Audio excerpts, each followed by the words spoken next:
Assalamualaikum warahmatullahi wabarakatuh. Ketemu lagi sama gua Rifki di Ngobat. Kalau ngobat biasanya ngobrol bareng temen, sekarang ngobrol bareng pejabat. Karena di sebelah saya sudah ada Mas Roy Suryo selaku mantan Menpora juga kan, jadi pejabat. Mantan pejabat. Mantan pejabat. Sehat Mas, sehat. Alhamdulillah, ya. selalu sehat. Selalu sehat ya. Baik. Kegiatan ngapain aja Mas? Masih banyak malah Masih sekarang. banyak ya? Semenjak Oh. saya sudah nggak di partai, Mm-hmm. ya kan sudah sekitar mulai dari Maret ya. Maret, 11 ya. Maret saya udah nggak di partai, malah Malah nggak nggak berhenti. berhenti Iya, malah nggak berhenti. Baru aja gitu tadi sama teman-teman ex alumni kita bikin bukan lucu-lucuan tapi semangat nasionalisme, Oke. nyanyi bareng gitu. Oh, Tapi menarik tuh. lumayan. Dari satu angkatan tuh bisa terkumpul 121. 121? 121 teman yang ngumpulin video klipnya. Itu untuk Jadi kita dipakai buat nyanyi. apa nanti Mas? Enggak, ya cuma Iseng-iseng untuk aja? iseng-iseng aja. Dan kebetulan kan sekolah saya dulu SMA 3 Padmanaba Jogja itu kan September juga mau ada ulang tahun. Oke. Nah, jadi untuk nyambut kemerdekaan itu juga nanti tayangin di situ. Oke. Nah, pokoknya heboh lah gitu. Nah, jadi ngajar juga sekarang ya, Ngajar juga, karena ya otomatis kalau sudah tidak berbaju partai itu kan lebih independen. Iya, Nah, itu bebas. nggak pernah berhenti sekarang. Ya, meskipun masih terbatas dengan protokol COVID ya. Jadi artinya dengan teknologi ya. Iya, Ada yang pakai e-learning, ada yang pakai Zoom, ada yang pakai channel lain sebagainya gitu. Jadi artinya malah tidak ke satu sisi saja, tapi bisa insya Allah bisa kembali seperti dulu, bermanfaat untuk semua sisi. Amin. Nah, tadi ngomong protokol COVID ya dong. Kita bukannya marahan nih. Ya. Tapi ini protokol COVID, Iya, pakai benar. masker juga. Nah, tapi mohon maaf juga nggak kita gini nanti. Iya, nggak kedengeran nanti nggak apa-apa suaranya. gitu ya. Dikira nanti ngomong siapa gitu. Ya, Mas. aman. Ya. Ngomong-ngomong, kita langsung ke intinya. Mas Roy pernah sempat nonton nggak video yang sedang viral beberapa waktu ini Ya. antara tim Cynthia Sandranaya di Arema Utara dengan teman-teman dari bela diri lain Ya. yang menamakan dirinya bela diri bersatu.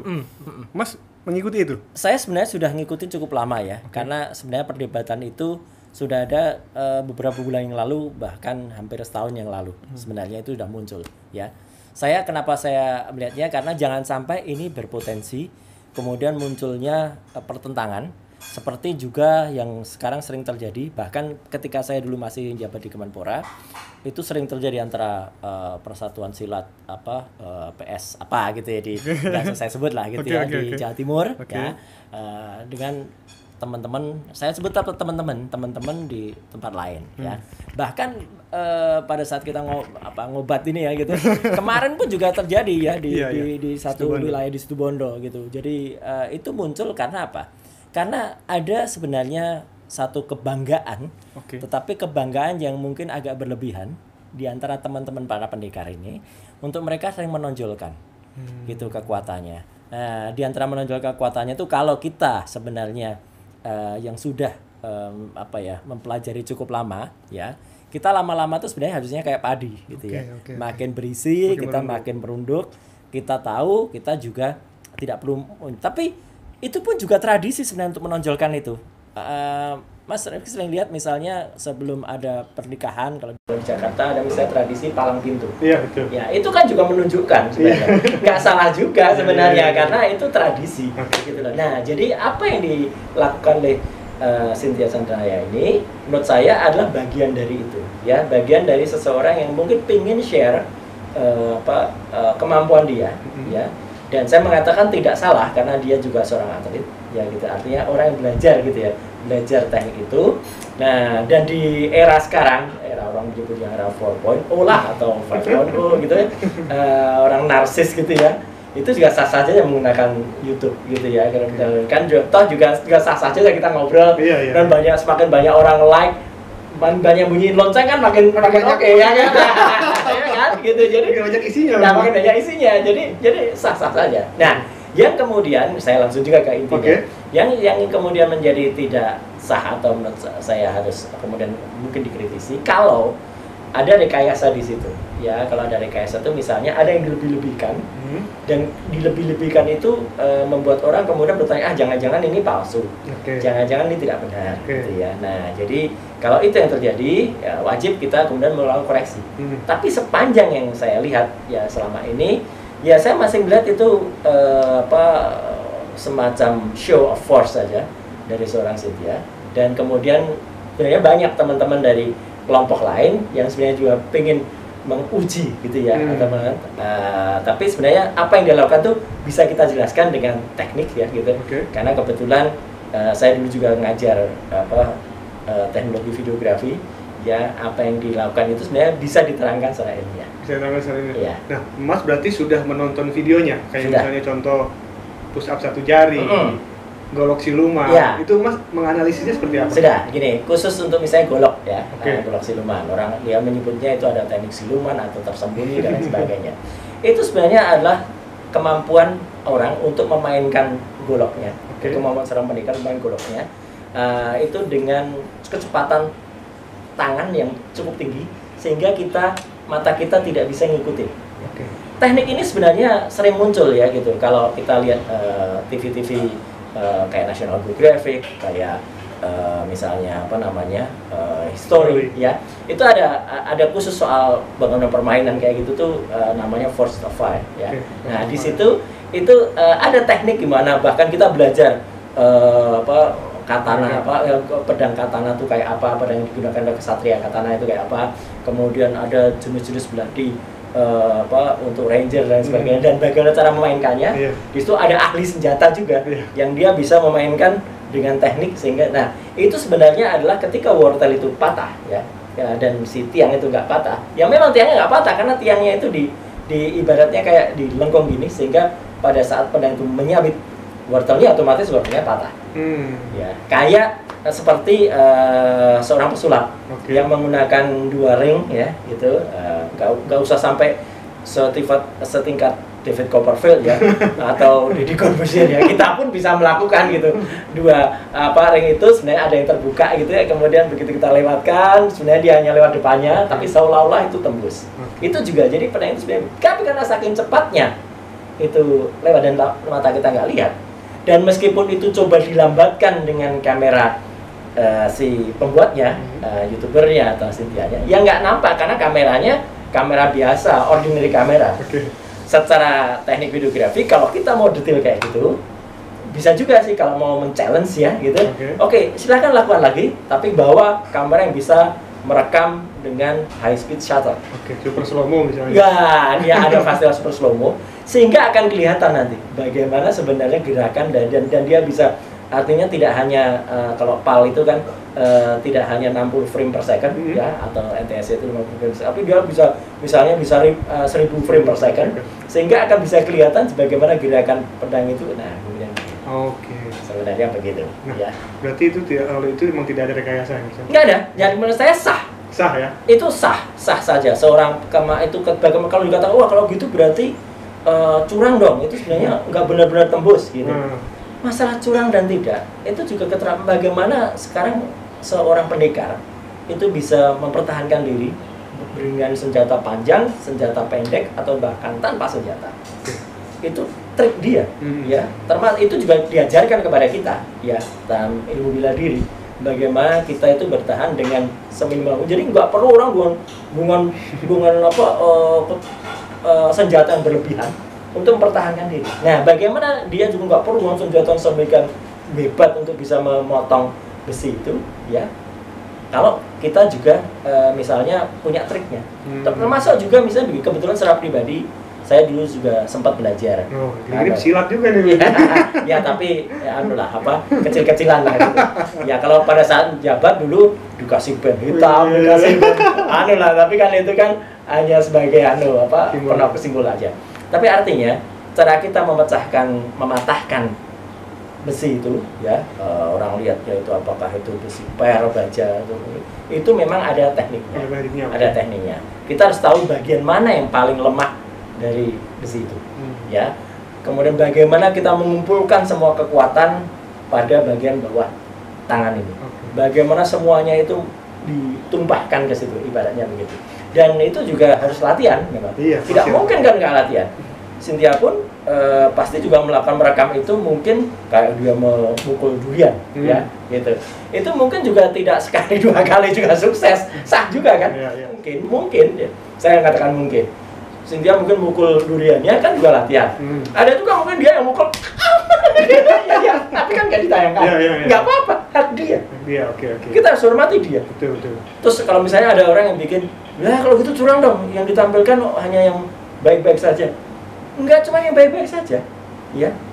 Bahkan seorang presiden sekalipun, nggak usah presiden sekarang, presiden yang dulu, presiden kita Bung Karno pun, pada saat ada adegan menyambut Pak Dirman pun, juga perlu ada rekayasa supaya fotonya tuh bagus. Iya, dan itu pun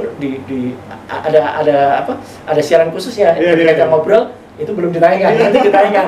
Ada siaran khususnya di mana rekayasa foto yang dibuat oleh Mendur bersaudara, ya Alex dan Fritz Mendur, ketika kemudian Bung Karno memeluk Pak Dirman, ditanya begitu selesai, tanya, dapat nggak tadi sunsesnya? Dapat nggak tadi kissnya gitu ya? Nggak dapat Pak, ulangi. Sah, itu sah. Jadi kalau Anda menggugat katakan untuk videonya Cynthia, ya saya senyum saja. Hak dari Cynthia untuk menampilkan itu. Ya, hak dari dia untuk tidak menampilkan yang tidak ingin dia tampilkan. Itu sama kayak pesulap. Iya. Apakah David Copperfield pun pernah gagal? Pernah.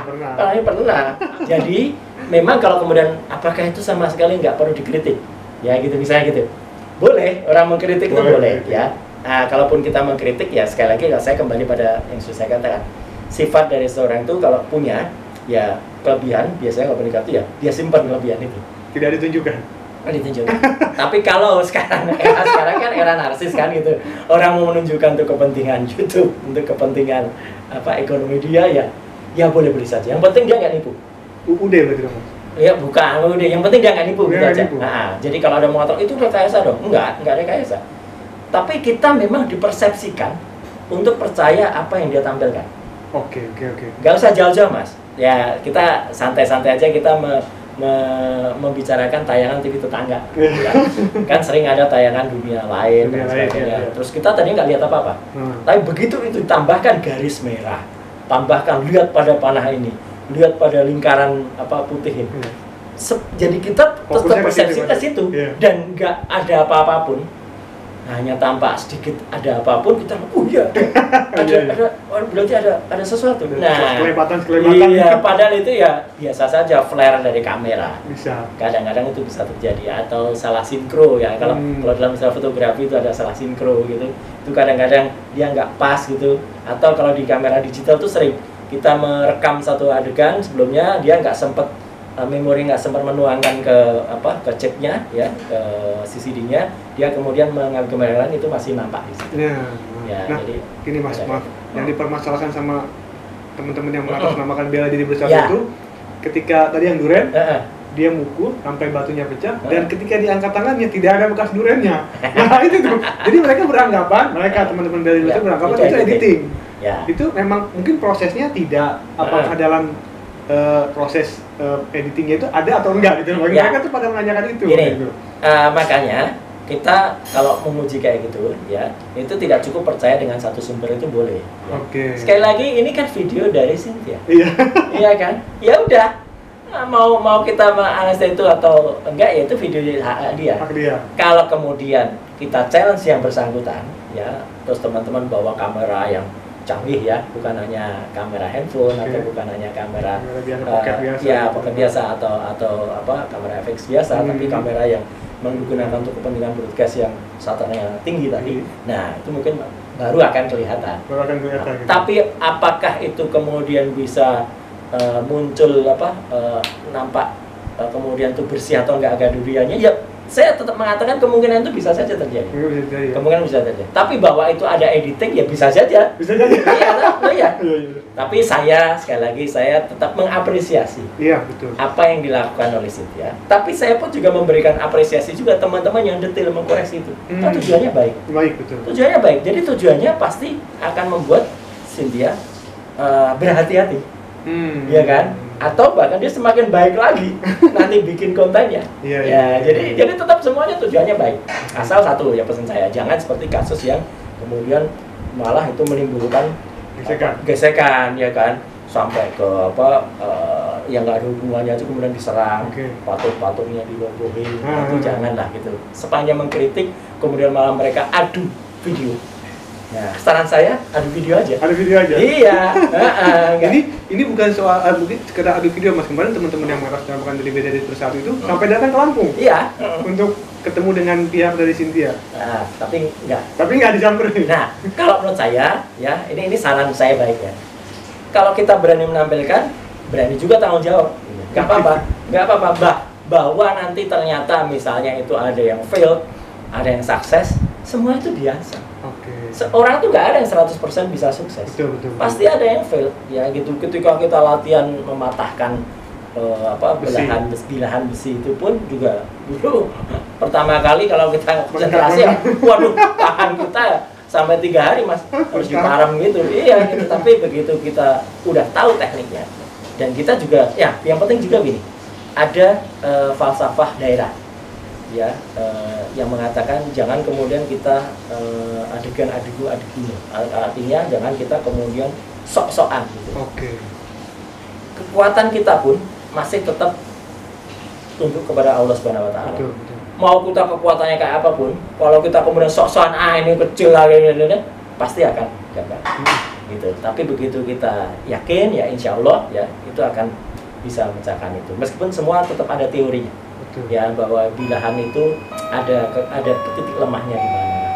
Bagaimana cara meletakkannya? Kan juga kadang-kadang Cynthia itu trik juga sebenarnya. Meletakkan itu di antara 2 batu ya sehingga dia ada bagian yang kemudian ketika dia memukul paku pakunya langsung masuk. Ya, pakunya langsung masuk ya. Bahwa kemudian tidak membal begitu ya. Ya karena memang itu dimungkinkan. Coba kalau itu dia langsung di bawahnya tuh langsung batu gitu. Ya, tangan dia langsung rusak. Ya, tapi begitu dia ya mungkin kayunya lunak ya, lebih lunak. Ketika awal sebelumnya yang paku sebelumnya tampak keras gitu. Ya itu kan sah-sah saja. Ya kan kayak kita mau ngeprank tapi ngeprank yang enggak melanggar hukum lah ya. Kita ngasih kado ke teman bawahnya kayaknya berat banget gitu. Baru begitu terima. Asal itu nggak melanggar hukum menurut saya sah-sah saja.